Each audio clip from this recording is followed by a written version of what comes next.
Greetings, get to know them, ladies and voice and white nudie, and it's been a while since, we talked about Dragon Ball Z from Akira Toriyama. I think the last time I actually talked about it was way back in November of, I think last year. I think. It's been quite a while. But anyway, anyways, we are back and talking about Dragon Ball Z. And if you need a refresher course on what has happened last time, I will pin a link in the comments down below where you can go and basically see this video or find this video. But with any circumstance, what happened in the original version was that the cast met up again after the event of Dragon Ball.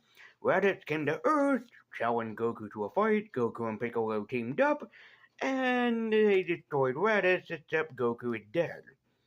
And the second volume picks right off of here. And also, I like to tell people that the second volume is what looks like longer than the first one. So apologies if I skip around a lot and I try to summarize things quickly as possible. But yeah, there is no way I can do. Hold on.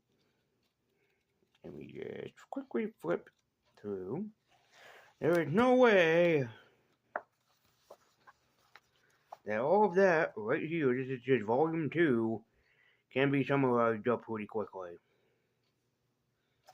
And then just wait until eventually we get to volume 3, because that seems even longer. But, yeah. With any case, if you want to see what happened in that video, I will pin a link in the comments down below. But with that all said and done, let's dive back into Dragon Ball Z, Volume 2, Volume 2, The War of Mors, because that's what it's called. And let's see exactly what happened in the second volume. So let's dive into Dragon Ball Z Volume 2 and see exactly how the characters react after Goku is dead and the Saiyans are coming. By the by, I'm still reading the 3-in-1, so there's no actual cover to this. So, yeah, this is basically a compendium or an omnibus, so there is no real way of basically seeing the actual cover. So I just like to remind people, it says it right there, 3-in-1.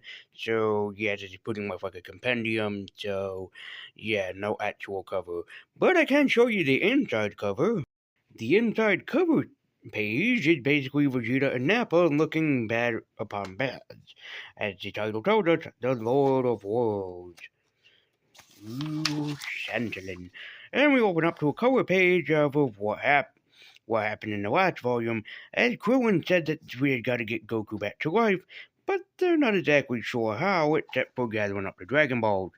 Also, here's something that's pretty funny, and I don't know if that's a mistake on Akira Toriyama's part, Bulma talked about finding Yamcha before she married Vegeta. Her and Yamcha kind of had a relationship going on in the original series, and over here it's Raditz, but upon a close-up it looks more like Yamcha, so what exactly is the hell? But Bulma picked up a data scanner, we'll get more into that later and how that is important, especially more so in Volume 3, and as Krillin said, they gotta find the Dragon Balls and try to resurrect Goku. So what exactly happened to Goku? Well, Goku went to hell. Yeah, that's an actual thing in this comic, even though in the Dragon Ball Z dub, he didn't go to hell, but somewhere else instead. And, yeah, as the main guy said, straight to hell. So, yeah, and he even points out that Raditz is here, so very wonderful, in fact. But however, when everybody's talking about what to do about everything, Vegeta Piccolo decides to do something, and he knows that he shouldn't because, well, he and Goku are still enemies, but he says it right there. We couldn't find those Dragon Balls. Even Kama-sama lacks the power to bring the dead back to life. Oh, we'll talk more about Kami-sama in a minute here. In the meantime, I'll take Goku's son. Everybody gets paranoid, especially for Krillin. I know! You're gonna eat him! I am not! That boy will be a powerful asset once he's trained. We'll need his power against the two Saiyans who will be here within a year, and only I can train him properly. Measurable, irresistible power has now been broken. Okay. Like, seriously? That's his only excuse that he can train Gohan properly? Yeah, I know that Gohan's one of the most powerful members of the Super Saiyan family, especially the Goku family, but come on, man, that seems kind of like a poor man's excuse just to tell people only I can be the best at training him. Meanwhile, speaking of Daddy Piccolo, he kidnaps Gohan. Ooh, not very happy about the scary monster that just kidnapped him, and he wants his father, which Piccolo basically is not too polite with the kid either, telling him that he's gonna slit his throat, that he'll kill him, but then he basically calmly explains it to him. Even when Goku comes back to life, he and I alone will have no chance. He needs your power. You must learn to use that power and join us in protecting the Earth. What? Me? But I can't fight. You have power hidden within you that you never even glimpsed. The training of Piccolo will bring it out. Piccolo, do you think that he's Leroy Green from the Last Dragon? How the hell are you gonna basically integrate this basically power within him? And Piccolo has a great idea. He will teach Gohan to fly by picking him up and just shucking him at whatever nearest thing that there is. As Gohan manages to fly, somewhat even a little bit, and even he powers up, which surprises Piccolo by the fact that, yeah, there is the power within the tiny little Gohan. But that is until he notices that Gohan basically used whatever power that he has and is now pretty much tired out. Even Piccolo admits that he would be not just a worthy partner to fight alongside of, but he might even be a worthy foe. So, yeah, even Gohan's surprised, like, wow, I did all of that? Oh, but that's not the worst of it. The place where, I guess Gohan, you might as well say, is training, is that he gets attacked by a dinosaur. For a two-headed dinosaur at that, for no damn good reason. And yeah, even Piccolo's kind of like, this boy is basically just stupid. So damn stupid. We cut over to Goku, who's looking for Kami-sama. But of course he cannot find him. And what's even funnier is that Gohan points out how hungry that he is, and so did Goku. So like father, like son.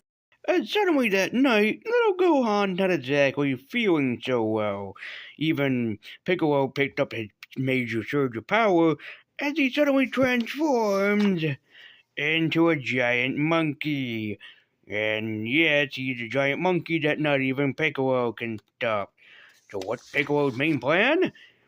Well, he doesn't know how to defeat him at first until he remembers what Reddit said about the full moon.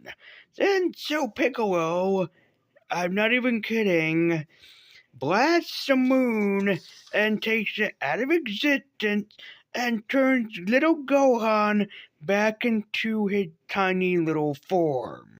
To ask this twice in one day, but are you guys seeing? Yes, we are. So, yeah, Piccolo just blew up the moon.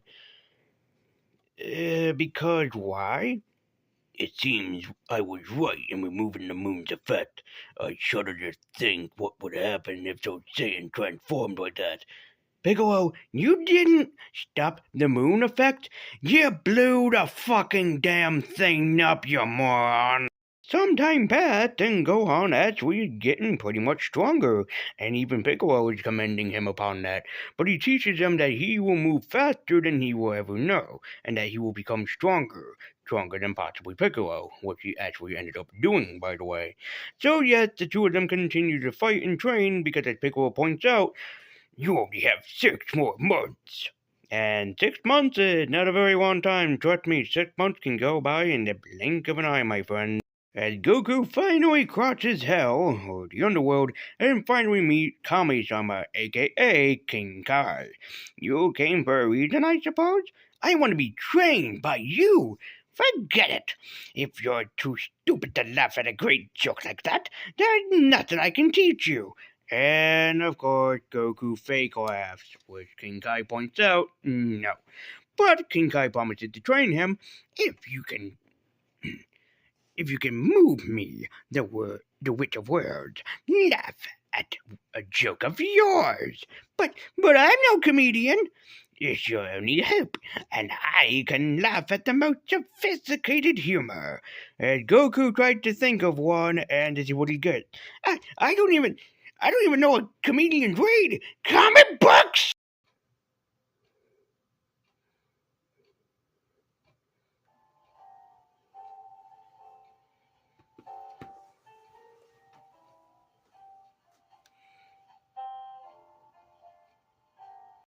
That joke, stupid joke, managed to make King Kai laugh. So, of course, he promises to train Goku and teach him the legendary move, the Spirit Ball technique, as well as the hidden technique at the Kaioken.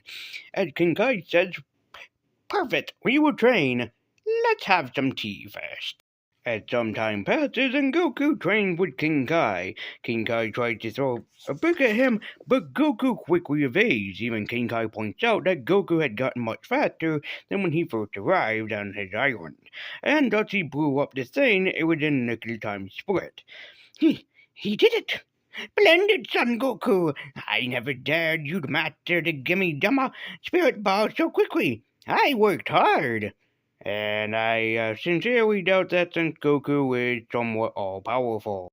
As Goku's friends summon him back with the Dragon Ball, quickly and furiously, Vegeta and Nappa arrive on Earth, and basically causing all devastation. Even Gohan and Piccolo pick it up. There, they've come at last. Man, what incredible chi! Even Yamcha, Krillin, and Ishiro pointed out. And yes, even the Tien with his little buddy. And of course, they arrived. Earth, was it? Promising. We should greet the little insects. And the way that they basically do that is by destroying a bunch of things. Ha! A little too warm a greeting, eh, Vegeta? End it there, Nappa. You'll destroy the resale value of the death ball if you keep messing it up. Good point. And before we sell anything, we're gonna find those balls that will get us the wish granted. Dragon balls. The one who killed Raditz will know where they are. And of course, their idea is to go and basically intimidate them. Yippee skippy. And as Vegeta says, let's go, Nappa, and pay our respects at the 2 for As they summon up, I don't know, little alien creatures, and Tien is the first one that gets the first kill. There's a lot of great moments here, and surprisingly, Tien, one of my favorite Dragon Ball characters, ended up getting a good one. It looks like they'll be able to entertain us a little after all. He just destroyed that thing and smashed its head open. If that's not entertainment, I don't know what is. Even Piccolo manages to get off a good attack, and even Yamcha, which everybody's surprised, because if you read the original Dragon Ball, Yamcha was much more of like a joke character, and here he actually did quite a good job of holding his own. As everybody did a good job, only Nappa and Vegeta are left. You did say you wanted playtime, didn't you? Now's the time for the real thing! So they basically explained that the aliens were just a warm-up. But I used my full power! So this is what Saiyans are. Let me do it. I'll kill all 5 at once. As you will. Thanks for letting me have the fun. As he gets into his own stance, gains his power, and basically charges after our dear team. Thus ending the second volume with Nappa going off to fight against Krillin, Tien, and Piccolo. Here it comes! And so that was Dragon Ball Z Volume 2. More or less.